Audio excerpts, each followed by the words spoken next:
Hapa sio machimbo ya dhahabu, hapa ni katikati ya dimba la Benjamin Mkapa katika eneo la pitch, ambapo ukarabati ungali ukiendelea kuelekea AFCON 2027, ambapo ukiondoa viwanja vyote ambavyo vitafanyika ama vitatumika katika michezo hiyo, pia hapa na penyewe vitatumika mechi za michuano ya AFCON mwakani 2027.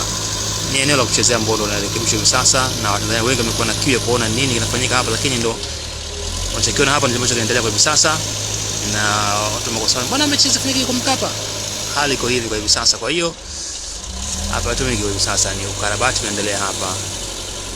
Kikubwa tu ni kuendelea kuombea dua hawa wakandarasi wafanye kazi kwa umaridadi, na hatimaye basi jambo lifane na tushuhudie dimba likiwa katika hali yake kwa siku za usoni.